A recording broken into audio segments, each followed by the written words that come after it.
London, 1814. A dark tide is about to swallow an entire neighborhood, and it's made of beer.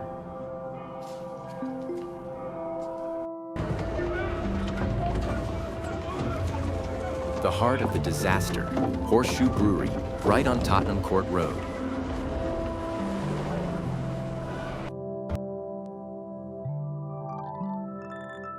Inside, a monstrous wooden vat towers 7 meters high, filled with fresh, fermenting porter.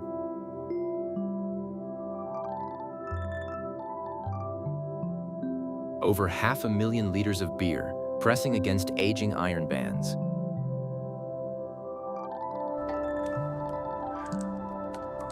October 17th, afternoon. A worker notices something wrong with one hoop. Nothing too alarming.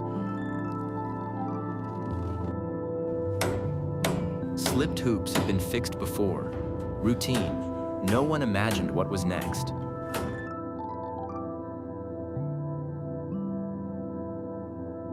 Without warning, a deafening crack.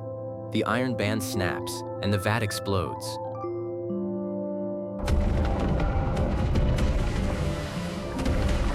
The force triggers a chain reaction. Nearby vats rupture one by one.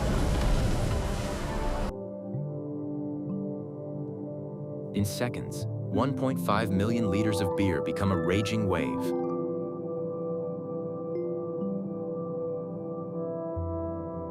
The brick wall of the brewery disintegrates like wet paper.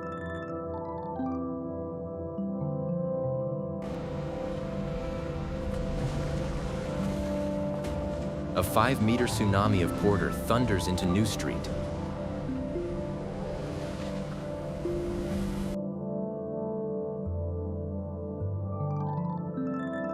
The wave hits the densely packed tenements where the poorest families live.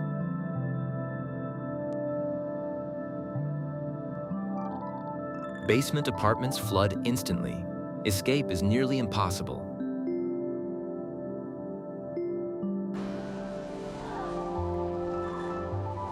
A mother and her young daughter are swept up to the ceiling by the rising porter.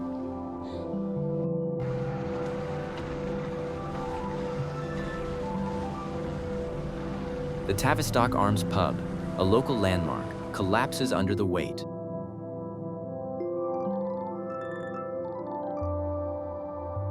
Eight people lose their lives. Many more are badly injured.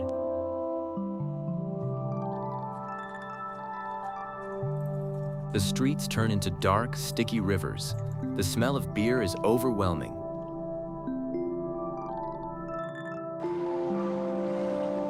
Rescuers wade through waist-deep porter, pulling survivors from windows.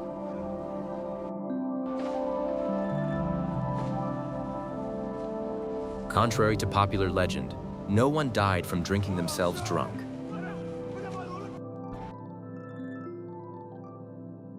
But newspapers immediately sensationalize it as a beer tsunami.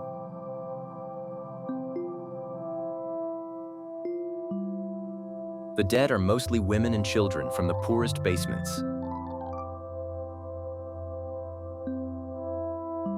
One victim, Anne Sayville, a barmaid, is crushed by falling timbers at the pub.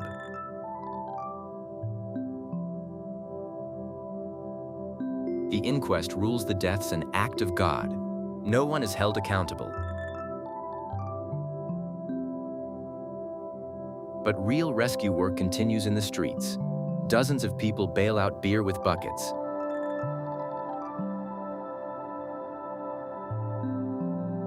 The air is thick with hops and decay. Residents cover their noses with cloths.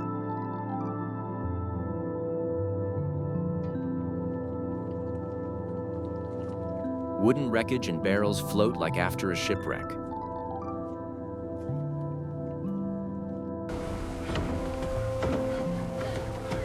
Children scramble onto shed roofs to escape the rising liquid.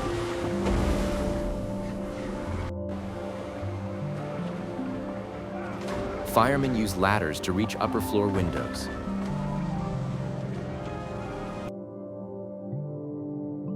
Beer still gushes from holes in the brewery walls, like a wound refusing to close.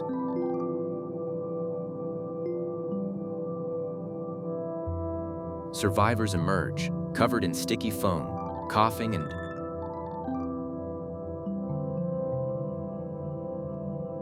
the affected areas, St. Giles and surrounding alleys, lie in total ruin.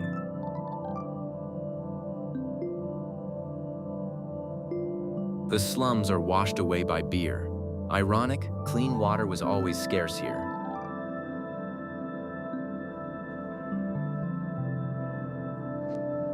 The bodies of the dead are taken to a makeshift morgue in a nearby warehouse.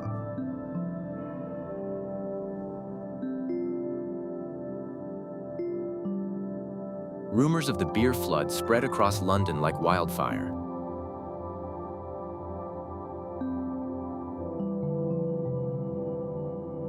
Curious onlookers flocked to St. Giles, despite the stench and filth.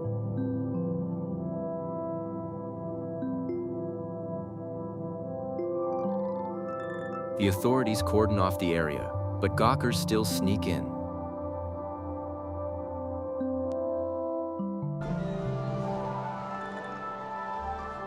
Horseshoe Brewery becomes a macabre tourist attraction.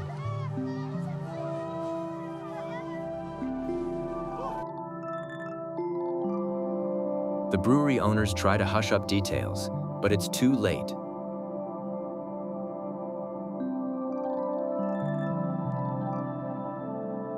Newspapers publish harrowing engravings of drowned families.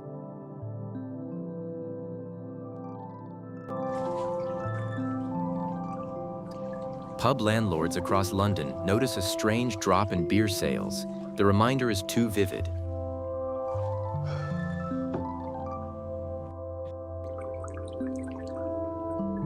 Porter, the favorite drink of the working class, suddenly becomes a symbol of death.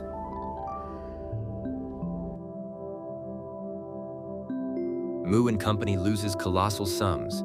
Taxes were paid on all the lost beer.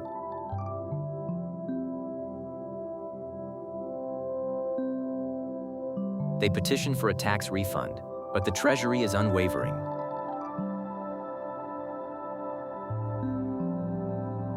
The court decrees, wooden vats are an outdated menace. The age of metal begins.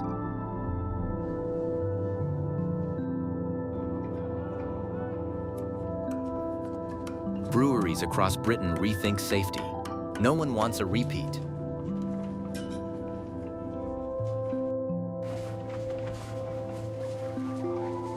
The streets are finally washed clean, but the smell lingers for weeks.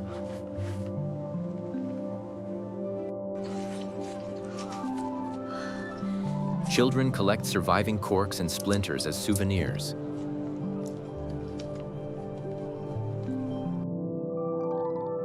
The story sprouts absurd myths. Someone supposedly drowned while drinking straight from a barrel.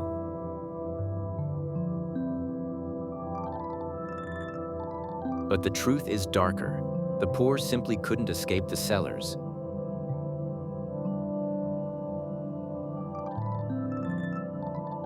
Years later, St. Giles is rebuilt, but the memory of the beer flood lives on in folklore.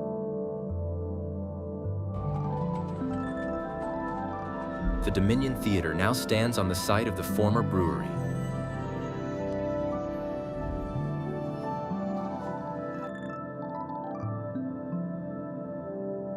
Underground, they say, traces of porter can still be found in the cellars.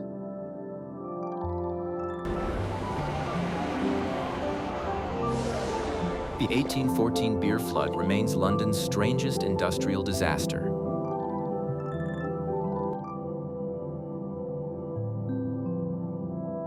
It changed industrial safety laws forever.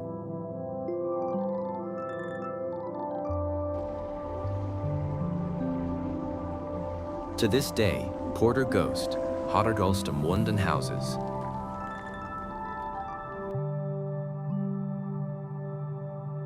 Thanks to the tragedy, beer was no longer stored in giant wooden barrels.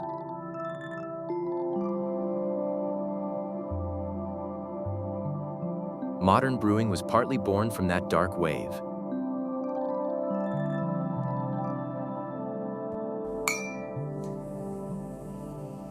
We raise a glass of porter without fear of drowning.